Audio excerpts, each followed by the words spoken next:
मिथिला जय बिहार। एकटा उत्तराखंड के मंत्री के पति उत्तराखंड में बजै छथि जे बिहारी महिला एतऽ 20,000 25,000 रुपया में मिलैए। तो महिला के सम्मान के लेल हम सब तैयार छी। एक बिहारी 100 पर भारी, और बिहारी आदमी हमेशा मजदूरी कऽ कऽ कोनो देश कोनो राज्य के आगा बढ़बै छै। जूता पॉलिश से चंडी पाठ तक बिहारी आदमी करे छै। बिहारी के कमजोर नहीं करू।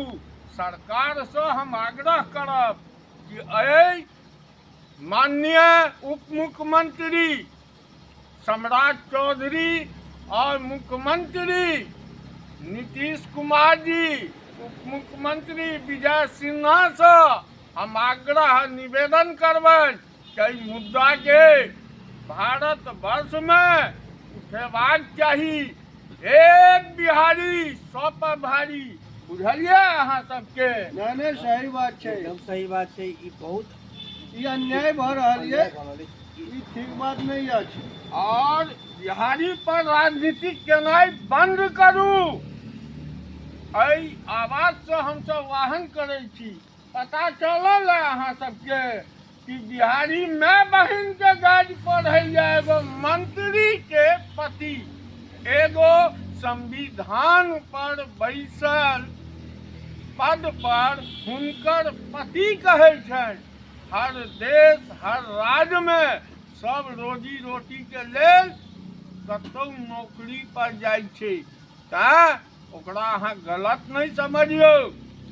वीडियो के दबा के शेयर करू और मंत्री के पति तक ई बात पहुंचबाक चाहिए। बिहार के कमजोर नहीं समझियो। बिहार के जनता ई आदि शक्ति के धरती छै, अहाँ के छोड़ल नहीं जात। नहीं तो बिहारी वासी के सबके पैर पकड़ के माफी मांगियो। नहीं माफी मांगबै अहाँ के छोड़ल नहीं जात, माफी नहीं कैल जात, ई जान लिया। की नहीं सही बात है। हमरा अहाँ के गरियबैया और बिहारी के नाम पर राजनीतिकरण छोड़ी दियो। बिहार के कमजोर नहीं समझियो। बिहारी आदमी हर राज्य में जाकर अपन मेहनत ईमानदारी से ओई राज्य के विकास करऽ में सहयोग करे छी। ओकरा अवहेलना नहीं करियो।